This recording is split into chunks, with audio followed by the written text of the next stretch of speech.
तो स्टूडेंट्स, आप लोगों का क्लास 10th और 12th का रिजल्ट्स आ गया है। अभी बहुत सारे बच्चे ऐसा है कि आप लोग ये सोच रहे हो कि मैं एक्सपेक्टेशन किया था 85, मेरे को मिला 75%, मैं एक्सपेक्टेशन किया था 90%, मिला 80%। ऐसे काफ़ी सारे बच्चे हैं, वो सोचते हैं कि पेपर्स ठीक से चेक नहीं हुआ, हो भी सकता है गलत हुआ है, कुछ काउंटिंग में हो भी सकता है, और कोई क्वेश्चन आप सही से दूसरा मेथड से लिखे हो, टीचर्स को समझ में नहीं आया और वो आपको वो मार्क्स भी काट दिया। तो ऐसा बहुत सारे सिचुएशन हो सकते हैं। तो सीबीएसई उसके लिए आपको चांसेस देता है 3 स्टेप्स में आप अपना वेरिफिकेशन करवा सकते हो।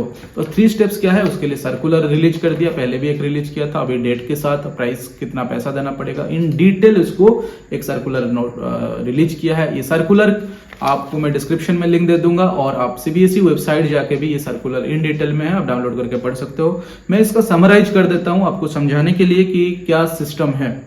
तो सीबीएसई का जो फर्स्ट वेरिफिकेशन का स्टेप है, उसमें आपको क्या करना पड़ेगा, 5 सीबीएसई में लिंक जो एग्जाम सेक्शन में जाके आपको ये लिंक मिल जाएगा। ऑनलाइन है सब प्रोसेस, आपको ऑनलाइन में अप्लाई करना पड़ेगा। अप्लाई करके क्या करना पड़ेगा, पर सब्जेक्ट आपको 500 रुपीज डिपॉजिट करना पड़ेगा। मतलब आप सपोज इंग्लिश और फिजिक्स 2 सब्जेक्ट में चेक करवाना चाहते हो तो आपको 500 रुपीज पे करना पड़ेगा, और वो सब कुछ ऑनलाइन भी ही पेमेंट करना पड़ेगा, कोई ऑफलाइन प्रोसीजर इसके लिए नहीं है। तो फर्स्ट स्टेप क्या है, verification of marks. Verification of marks में क्या होगा, आप अप्लाई कर दिए और उसके लिए डेट्स भी आ गया है। डेट है 17 से स्टार्ट होगा, 17 मई से 21 मई। आज हो गया 14, तो 15, 16, 17 से स्टार्ट हो जाएगा। तो 17 से आप अप्लाई कर सकते हो। तो वेरिफिकेशन में क्या होगा, जैसे ही टीचर्स को मार्क्स पेपर्स मिलता है, और हम भी जैसे लास्ट ईयर इवैल्यूएट किए थे, तो हम ऐसे किया जाता है कि आपको एक पेपर मिलता है जो आपका आपका पेपर है, आप लिखे हो, उसका फ्रंट पेज में बॉक्सेस रहता है और हर क्वेश्चन का कितना मार्क्स दिया जाएगा। तो सपोज मैं चेक कर दिया आपका पेपर, मैं चेक करने के बाद एक को जो इवैल्यूएटर है और कलीग है उनको उसके पास जाएगा, वो भी एक बार क्रॉस चेक कर देगा कि चलो सर सारे क्वेश्चंस में मार्क्स मिला है कि नहीं, सारे क्वेश्चन का मार्क्स ठीक से ऊपर लिखा गया है कि नहीं बॉक्स पे, वो क्रॉस चेक कर देता है। क्रॉस चेक करके वो एक साइन देगा। फिर से ये मार्क्स फाइनलाइज होने के बाद मैं सपोज 20 ठो पेपर चेक किया एक दिन में, और वो 20 ठो से हेड एग्जामिनर जो होंगे वो भी 4-5 ठो पेपर लेके फिर से और एक बार चेक कर सकते हैं कि चलो ठीक से मार्क्स दिया जा रहा है कि नहीं। तो 3-4 स्टेप्स में चेक होता रहता है। तो ये जो चेक हो गया, चेक होने के बाद आपको स्टिल आपका कोई भी थोड़ा बहुत कैलकुलेशन हो या कोई क्वेश्चन आप दूसरा मेथड में सॉल्व किए हो जो स्टैंडर्ड प्रोसीड्यूर नहीं है, वो उससे भी, लेकिन वो मार्क्स देना चाहिए। सीबीएसई लिखता है को मार्क्स देना चाहिए, कुछ भी गलती हो सकता है। तो इस वेरिफिकेशन प्रोसेस में होगा क्या है, सिंपली आपका काउंट कर दिया जाएगा मार्क्स की कोई छूट तो नहीं गया, सारे मार्क्स को ऐड ठीक से हुआ है कि नहीं। दूसरा चीज, कोई क्वेश्चन ऐसा नहीं कि छूट नहीं गया और आपको मार्क्स नहीं मिला है। सपोज आपको एक क्वेश्चन है MCQ 20, question number 20, option number A is सही आंसर, आप छोटे से कहीं कोने में लिख दिए हो, या ऐसे 2 ठो थियोरेटिकल क्वेश्चंस 2-3 मार्क्स का क्वेश्चन है उसके बीच में लिख दिए हो, तो ये टीचर ठीक से देखा नहीं, वो स्किप हो गया, तो 1 मार्क्स इसके लिए आपको कम मिला। तो ऐसे ही कुछ क्वेश्चन सपोज आप लिखे हो उसके लिए मार्क्स नहीं मिला है, तो वो चीज थोड़ा क्रॉस चेक हो जाएगा। और ध्यान दो, मार्क्स कम हो जाएगा तो भी आपका कम होके आएगा, मार्क्स ज्यादा हुआ तो भी ज्यादा होके आएगा। तो इसमें यही एक लॉस पॉइंट है कि आप बाय चांस सोच रहे हो कि मुझे 75 आना चाहिए, फिर से काउंट के बाद पता चला कि नहीं और भी 3 मार्क्स कम होना चाहिए, तो आप उससे और भी 3 मार्क्स कम हो जाएगा। इसमें नॉट ओनली दैट बढ़ेगा, कम भी हो सकता है। तो इसको ध्यान में रखिए, आप कॉन्फिडेंट हो कि मेरा बढ़ेगा तभी आप रीअप्लाई कीजिए, नहीं तो नहीं कीजिए। सेकंड मेथड है, ये मेथड के बाद सेकंड है फोटोकॉपी। फोटोकॉपी जो मंगवाओगे, फर्स्ट स्टेप आपको अप्लाई करना है। आप फर्स्ट स्टेप अप्लाई नहीं कर रहे हो तो डायरेक्ट सेकंड स्टेप फोटोकॉपी नहीं ले सकते हो। फोटोकॉपी लेने के लिए दूसरा स्टेप एक हो सकता है कि आपको आरटीआई 2005 एक्ट के हिसाब से फाइल करना पड़ेगा। तो आरटीआई के हिसाब से आप फाइल आपको फोटोकॉपी तो मिल जाएगा, लेकिन वेरिफिकेशन रीइवैल्यूएशन सीबीएसई नहीं करेगा, क्लियरली बता दिया है। ओनली आपको फोटोकॉपी मिलेगा, तो वो फोटोकॉपी लेके आप जाके कोर्ट जा सकते हो या आप दूसरा कुछ प्रोसीड्यूर फॉलो कर सकते हो। तो ये इस प्रोसीड्यूर में आपको फोटोकॉपी लेना है, तो फर्स्ट प्रोसीड्यूर में आपको अप्लाई करना है। ऐसा नहीं कि आप सोचोगे कि चलो डायरेक्ट मैं फोटोकॉपी के लिए अप्लाई कर दूं, ऐसा नहीं होगा। थर्ड प्रोसीड्यूर है, हाँ, फोटोकॉपी के लिए कितना पैसा देना पड़ेगा आपको, 700 रुपया पर सब्जेक्ट। 700 रुपीज पर सब्जेक्ट आपको देना पड़ेगा। और ये 1 जून से 2 जून तक ये इसका लिंक ओपन रहेगा, आप अप्लाई कर सकते हो 1 जून से 2 जून।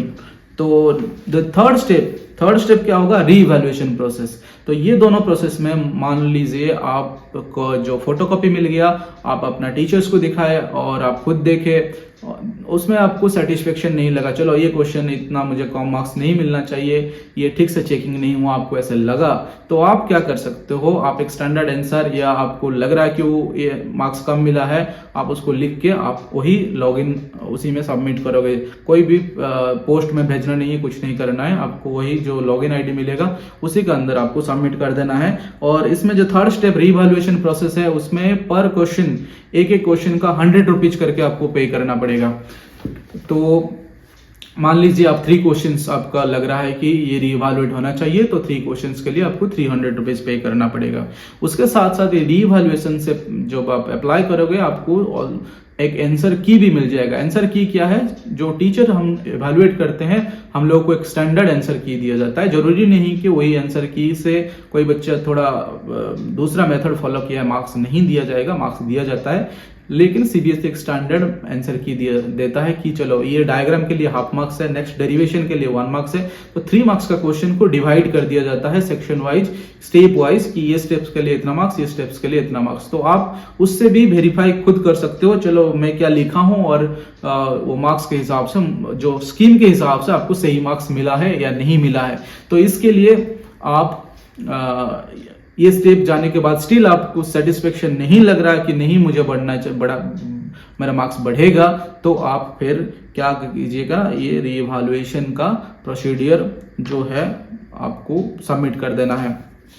तो उसमें भी सेम चीज है, अब बढ़ेगा तो अच्छा है, नहीं बढ़ेगा तो आपका मार्क्स कम भी हो सकता है। तो सीबीएसई फाइनली बोला है कि इस साल जो है 17 लाख स्टूडेंट्स एग्जाम दिए क्लास 12 के लिए, मैं 10 का बात नहीं कर रहा हूं, ओनली 12 के लिए, और 18,418 स्कूल्स टोटल एग्जाम्स में पार्टिसिपेट किए हैं। और सोचिए टोटल आपका सारे सब्जेक्ट्स मिला के 1,10,00,000 पेपर्स आपका इवैल्यूएट हुआ है बाय द टीचर्स। फिजिकली एक करके 1 करोड़ पेपर्स चेक हुआ है। तो ये बहुत बड़ा प्रोसेस है, और ये बहुत बड़ा प्रोसेस से कई एरर्स रहने का भी चांसेस है। लेकिन मैं फिर से लास्ट में आपको यही बोलूंगा, आप फुल्ली कॉन्फिडेंट हो तो अप्लाई कीजिए, कॉन्फिडेंट नहीं हो तो आप अपना नेक्स्ट एग्जाम के लिए, एवरेज मार्क्स आया है 70-80% आया है, हाँ, जो आप इम्प्रूवमेंट टेस्ट के लिए प्लान कर सकते हो। इम्प्रूवमेंट टेस्ट में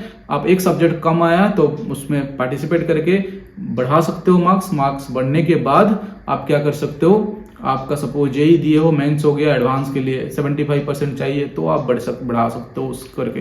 हाँ, इम्प्रूवमेंट टेस्ट में लास्ट तक जो रूल्स था कि आपका मतलब इम्प्रूवमेंट टेस्ट देने के बाद सपोज अभी जो जितना मिला है उससे भी कम मिल गया, लेकिन जो हाईएस्ट है उसी को कंसिडर करते हैं। तो इस साल का जो भी रूल होगा क्लियरली वो पता होने के बाद, सर्कुलर होने के बाद ही हम आपको अपडेट कर पाएंगे।